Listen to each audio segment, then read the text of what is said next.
신이 내린 목소리라는 극찬을 받는 세계적인 소프라노 조수미 씨입니다. 한국의 자랑이자 보물이죠. 1년 365일 세계를 돌면서 공연 일정이 빼곡한 탓에 공연 기회를 접할 기회도 많지 않아서 공연이 있을 때마다 매진 행렬입니다. 지난 주말 충남 당진에서 조수미 씨 공연이 있었어요. 1분 1초가 귀했을 이 시간에 공연장에서 화재가 났습니다. 물론 불이야 날 수 있죠. 문제는 불이 난 이후의 대처입니다. 공연을 마치고 나왔는데 1층에 연기와 탄내가 자욱하더래요. 관객들이 무슨 일이냐 물었더니 별일이 아니라면서 드라이 아이스다 이렇게 해명하더랍니다. 거짓말이었습니다. 공조실 배전반에서 불이 난 건데요. 화재 경보도 울리지 않았고 대피 안내조차 없었습니다. 불이 난 시각은 한창 앙코르가 진행되던 순간이었어요. 조수미 씨와 관객들의 안전은 뒷전이었던 겁니까? 문예의 전당 측 해명 들어보시죠. 양동원 기자가 취재했습니다. 지난 10일 충남 당진 문예의 전당에서 성악가 조수미 씨의 콘서트가 열렸습니다. 공연을 감상하고 1층 로비로 나온 관객들, 난데없는 연기와 탄내를 만났습니다. 연기가 이렇게 많은데 이거 몸에 해로운 거 아니냐 그랬더니 이건 드라이 아이스라 인체에 전혀 무해합니다. 이렇게 해서 설명을 했어요. 알고 보니 직원 설명은 거짓말이었고 연기와 냄새는 진짜 불이 나서 생긴 거였습니다. 문예의 전당에서는 올해 1월 설치한 자동 소화 장치가 배전반 안에서 불을 바로 껐기 때문에 경보가 울리지 않았다고 설명했습니다. 또 화재 사실을 바로 알리면 혼란이 생길까 봐 대피 조치를 진행하지 않았고 대신 콘서트가 끝난 뒤 안내 문자를 보냈다고 해명했습니다. 초기 안전 진화가 됐기 때문에 관객분들에게 놀라게 해드려서 죄송하다. 향후에는 더 안전 조치를 하겠다라는 문자를 보내게 됐습니다. 하지만 YTN이 입수한 문자 내용을 보면 문예의 전당 측이 관객들에게 보냈다는 메시지는 해명과 크게 달랐습니다. 공조 시스템에 이상이 있었지만 안전하게 마무리됐다고만 적혀 있어 불이 났었다는 사실 자체를 숨긴 거로 보입니다. 그 화재에 대해서 문예의 전당 측에서 철저하게 은폐하려고 이런 문자를 보냈다는 거에 상당히 기망당한 기분이었습니다. SNS 팔로워 26만 명을 보유한 인플루언서가 캄보디아에서 사망했다는 소식이 있었지요. 죽음을 둘러싼 의문점이 한두 가지가 아니었습니다. 현지 교민도 방문하지 않는다는 중국인 부부가 운영하는 병원을 찾았다는 점, 그리고 마을 웅덩이에서 변사체로 발견된 점, 그리고 사망 당시에 고인의 모습도 온전치 않은 것으로 전해지면서 의문이 증폭됐습니다. 캄보디아 검찰이 살해 혐의로 이 중국인 부부를 기소했는데요. 고문을 동반한 살해 혐의로 적시한 것으로 알려졌습니다. AFP통신은 현지 검찰이 고문 혐의와 관련해서 구체적인 내용에 대해서는 밝히지 않았지만 만약 중국인 부부가 유죄 판결을 받으면 종신형을 받을 수 있다고 보도했습니다.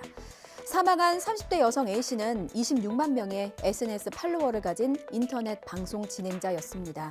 지난 2일 캄보디아로 여행을 떠난 것으로 알려졌는데 나흘 뒤인 6일 캄보디아 수도 프놈펜 인근 칸달주의 한 마을에서 붉은 천에 쌓인 채 웅덩이에 버려진 상태로 발견이 된 겁니다. 경찰은 시신 유기 혐의 등으로 중국인 부부를 검거했습니다.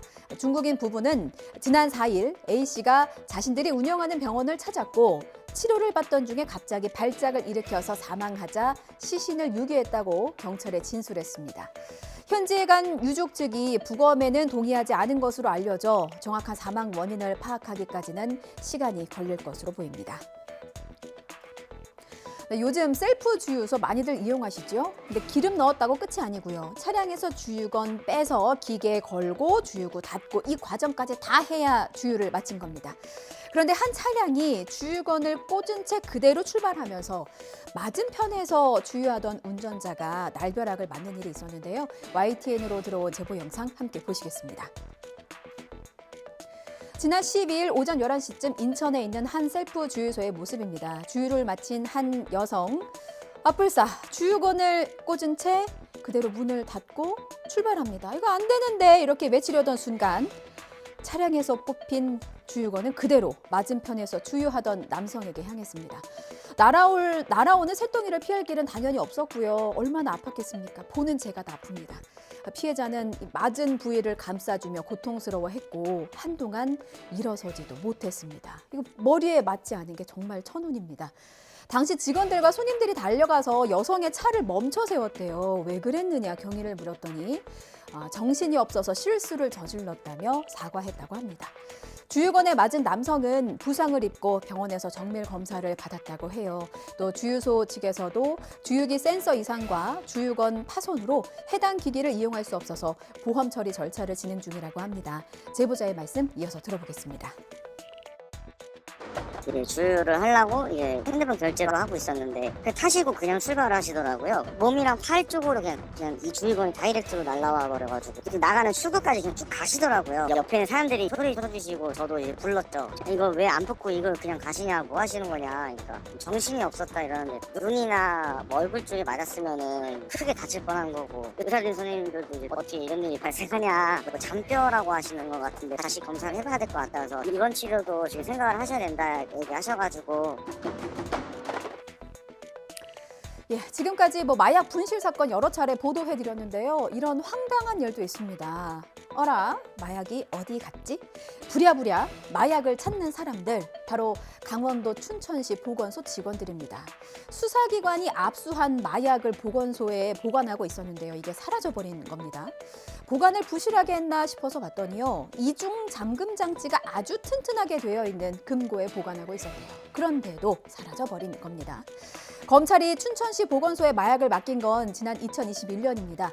필로폰과 대마 등 5종류의 몰수 마약 500g을 맡겼대요. 그러다가 지난 4월에 이제 그 마약을 그만 폐기해달라 보건소에 요청합니다. 이때 이 대상 마약이 분실된 걸 발견한 거죠. 전해드렸다시피 해당 마약은 이중 잠금 장치로 되어 있는 금고에 보관돼 있었습니다. 이 때문에 외부로 유출되지는 않은 것으로 파악하고 있대요. 그럼 어디 있겠어요? 내부 유출이라면 가능성이 2가지 정도로 압축됩니다.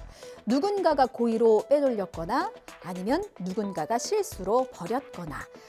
검찰은 마약마다 보관 기간과 폐기 기간이 각각 다르기 때문에 다른 마약이 폐기될 때 함께 폐기됐을 가능성 등을 살펴보고 있고요. 보건소 관계자 진술 등을 통해서 정확한 분실 경위를 조사하고 있습니다. 복권으로 인생 역전 꿈꾸는 분들 많으시죠. 매주 복권 사고 매주 실망하고 또다시 희망 품고 다시 구매하고. 이거 재미로는 괜찮은데 지나치게 몰두하면 이성을 상실하게 됩니다. 그래서 이런 꼬임에 빠지게 돼요.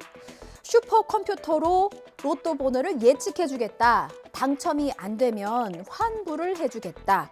감언이설에 정신을 팔려서 거금을 선뜻 주었고요. 이렇게 10여 명에게 1억 원을 넘게 뜯어낸 일당에 붙잡혔습니다. 이거 당연히 사기지요. 참고로 로또 당첨 번호는 예측의 영역이 아닙니다. 윤웅성 기자입니다. 이들은 특정 회차에서 1등과 2등이 모두 자신들이 추천한 번호 조합으로 당첨됐다고 홍보하고 있습니다.